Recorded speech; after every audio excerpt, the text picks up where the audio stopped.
6월의 첫날 새벽, 우리 모두 마음을 모아 하나님께 예배 드리시겠습니다.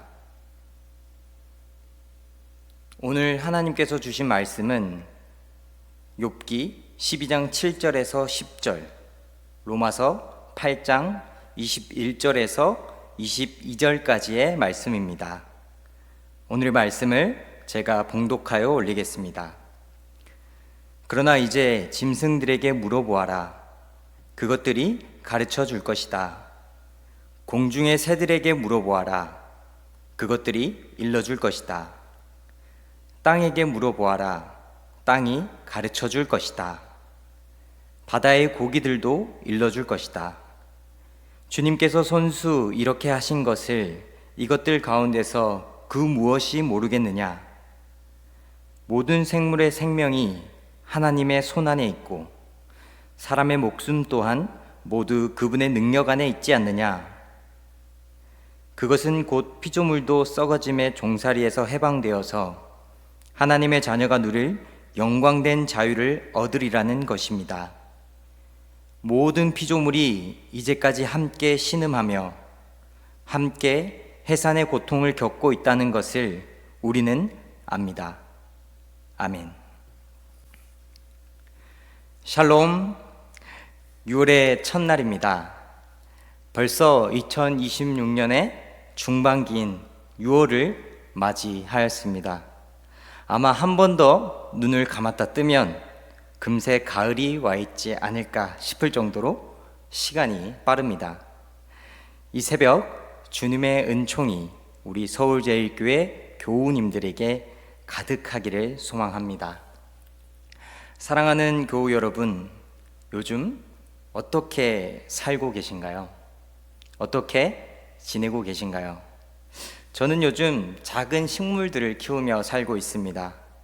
스킨답서스, 율마, 알로카시아, 목마가렛, 올리브나무, 작은 상추들까지 제 작은 베란다 한편에 생명들이 자라고 있습니다. 그런데 도심의 콘크리트 속에서 이 식물들을 키우다 보니 참 신기한 마음이 듭니다. 그것은 식물은 말하지 않는다는 것입니다. 아프다고 하지도 않고 목마르다고 하지도 않습니다. 그렇기에 오히려 제 눈과 마음을 다해 더 오래, 더 열심히 들여다보게 됩니다. 물이 필요한지, 햇빛이 필요한지, 환기가 필요한지, 왜 잎이 처지고 색이 변하는지 말입니다. 그렇게 식물을 돌보면서 저는 한 가지 소중한 경험을 하게 되었습니다. 그것은 생명을 살리는 사랑에는 반드시 지혜가 필요하다는 사실입니다. 저는 처음에 사랑의 마음으로 열심히 자주 관심을 가지고 식물을 돌보았습니다. 그런데 제 과한 욕심이 오히려 식물을 괴롭히고 있었다는 사실을 알게 되었습니다. 혹시 목마를까봐 싶어서 물을 자꾸 주고, 또 혹시 햇빛이 부족한가 싶어서 볕이 강한 곳으로 화분을 옮겨 주었습니다. 결과는 어땠을까요? 계속 물을 주니 과습으로 뿌리가 썩어버렸고, 강한 햇빛에 연약한 잎들이 타거나 말라버렸습니다. 살리려고, 더 건강하게 키우려고 했었던 그 제 일방적인 열정이 반대로 생명을 해치고 있었던 것입니다. 전념을 다해 사랑한다고 생각했지만 정작 그 존재의 목소리에는 귀 기울이지 못했던 저의 한계를 발견할 수 있었습니다. 그런데 또 신기한 것은 그렇게 시들었다가도 뿌리가 살아있으면 식물은 다시 살아난다는 것입니다. 잎이 다 떨어진 것 같아도, 다 끝난 것 같아도 땅속 깊은 곳에서부터 다시 새로운 생명이 올라옵니다. 또한 교회 옥상에 뿌렸던 아주 작은 씨앗들이 어느 날 꽃이 되고 열매가 되고 푸른 잎을 내고 있는 모습을 보면 참 놀랐습니다. 생명이란 무엇일까? 창조란 무엇일까? 하나님은 왜 이렇게 연약하면서도 강인한 생명을 만드셨을까? 그 신비를 느끼게 됩니다. 오늘 욥기의 말씀은 이렇게 이야기합니다. 짐승들에게 물어보아라. 그것들이 가르쳐 줄 것이다. 땅에게 물어보아라. 땅이 가르쳐 줄 것이다. 바다의 고기들도 일러줄 것이다. 이 말씀은 욥이 깊은 고난 가운데 친구들과 논쟁하던 중에 나온 고백입니다. 친구들은 계속 인과응보의 교리를 들이대며 욥을 판단합니다. 내가 죄를 지었기 때문이 아니냐? 하나님 뜻을 내가 모르는 것이 아니냐? 그런데 욥은 인간의 얄팍한 논리와 교리만으로 하나님을 다 설명할 수 없다고 외칩니다.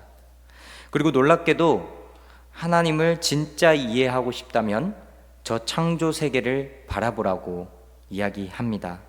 왜냐하면 온 창조 세계 안에는 하나님의 숨결이 생생하게 담겨 있기 때문입니다. 우리는 자꾸 하나님을 머리로만, 개념으로만 이해하려고 합니다.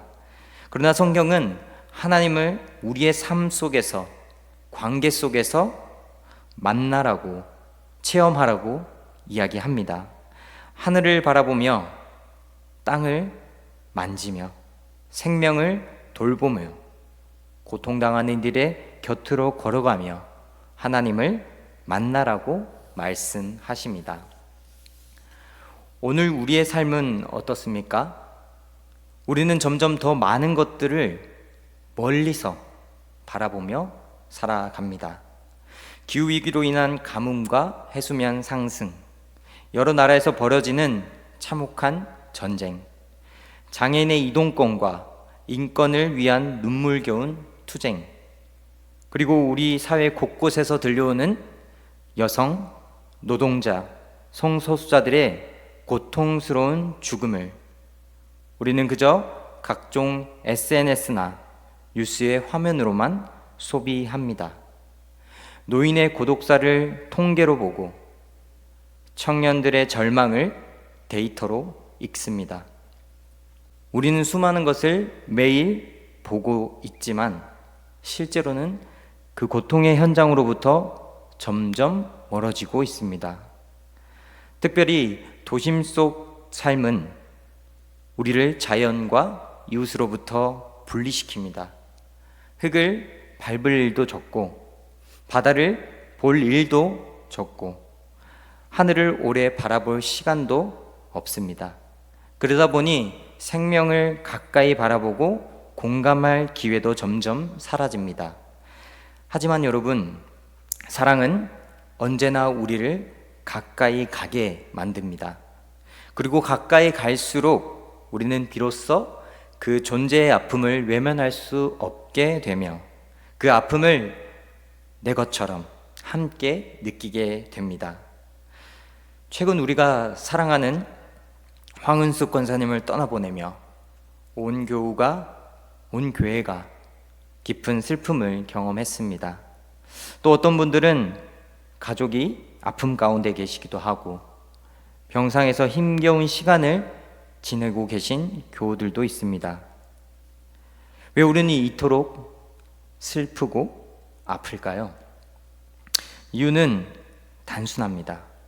우리가 그분들을 깊이 사랑했고 우리의 삶이 그분들과 긴밀하게 연결되어 있기 때문입니다. 가까이서 연결되어 있었기에 사별과 아픔의 고통은 고스란히 나의 아픔이 된 것입니다. 그런데 인간은 사람을 떠나볼 때에만 아픈 존재가 아닙니다. 요즘 생태심리학에서는 솔라스텔지아라는 말을 사용합니다. 기후위기와 환경 파괴로 인해 평생을 살아온 익숙한 환경과 자연과 삶의 터전이 무너질 때 인간이 영혼 깊은 곳에서 느끼는 슬픔과 상실감을 뜻합니다. 왜 인간은 숲이 사라질 때 슬퍼할까요? 왜 강이 오염될 때 아파할까요? 왜 계절이 본래 모습을 잃어버릴 때 허전함을 느낄까요? 우리 역시 자연과 한 몸으로 연결된 존재이기 때문에 그렇습니다. 우리의 기억이 그곳에 있고 우리의 삶이 그 땅과 바다와 하늘 속에 함께 담겨져 있기 때문입니다. 하나님께서 온 우주를 하나의 연결된 피조물로 창조하셨기 때문입니다. 오늘 로마서에서 바울은 바로 그 신비를 이렇게 얘기합니다. 모든 피조물이 이제까지 함께 신음하며 함께 해산의 고통을 겪고 있다는 것을 우리는 압니다. 여기서 가장 중요한 단어는 함께입니다. 바울은 인간만 아프다고 말하지 않습니다. 땅도, 바다도, 동물도, 인간도, 모든 피조물이 보이지 않는 생명의 끈으로 연결되어 함께 신음하고 있다는 것입니다. 오늘 우리의 삶은 어떻습니까? 우리는 이 거룩한 연결고리를 끊어내고 너무나 쉽게 서로를 착취하며 살아갑니다. 누군가의 고통스러운 노동 위에 우리의 편리함을 세워놓고 있습니다. 우리가 밤늦게 손쉽게 받아보는 새벽 배송 뒤에는 잠 못 자며 도로를 달리는 노동자들의 고단함이 있고, 우리가 무심코 쓰는 플라스틱 뒤에는 신음하며 파괴되는 바다가 있습니다. 우리가 값싸게 소비하는 옷들 뒤에는 제3세계 노동자들의 저임금과 눈물이 배어 있습니다. 어쩌면 우리는 너무나 오랫동안 누군가의 희생과 착취 위에 우리의 평안과 풍요를 쌓았는지 모르겠습니다. 그래서 오늘 성경의 말씀처럼 지금 온 피조물 전체가 우리 때문에 함께 신음하고 있는 것입니다. 그러므로 사랑하는 교우 여러분, 그리스도인에게 신앙이란 단지 개인적으로 착하게 살아야지 하는 도덕적 결심이 아닙니다. 신앙은 끊어진 관계를 다시 잇는 연결의 삶입니다. 멀어졌던 존재들에게로, 고통받는 이들에게로 다시 가까이 가는 삶입니다. 콘크리트를 넘어 흙을 직접 밟아보는 삶, 내 손으로 작은 생명을 돌보는 삶, 나의 편리함 뒤에 숨은 아픈 사람들의 이야기를 귀 기울여 사는 삶, 그리고 신음하고 있는 이 세계 곁으로 기꺼이 걸어가 연대하는 삶, 바로 그 낮고 아픈 자리에 기꺼이 갈 때, 기꺼이 나아갈 때 우리는 비로소 살아계신 하나님을 진짜로 경험하게 될 것입니다. 2026년 6월의 첫날, 하나님은 오늘도 우리의 단절과 착취의 자리에서 돌이켜 생명과 평화의 세계로 초대하고 계십니다. 그리고 우리에게 이렇게 말씀하십니다. 짐승들에게 물어보아라. 땅에게 물어보아라. 그리고 신음하는 내 이웃과 피조물의 탄식을 들으라. 사랑은 관념이 아닙니다. 사랑은 언제나 고통받는 존재 곁으로 가까이 가는 발걸음입니다. 하나님은 오늘도 생명을 사랑하고 연대하는 사람들을 통해 이 깨어진 세계를 다시금 치유하고 회복시키고 계십니다. 지금도 그 길에서 최선을 다해 우리 모두가 걸어가고 있다고 생각합니다만, 앞으로도 변함없이 서울제일교회가 더욱 최선을 다해 이 생명의 길, 연결의 길, 사랑의 길을 함께 걸어가는 거룩한 공동체가 되기를 간절히 소망합니다. 이 말씀 기억하시면서 다 함께 침묵으로 기도 드리시겠습니다.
주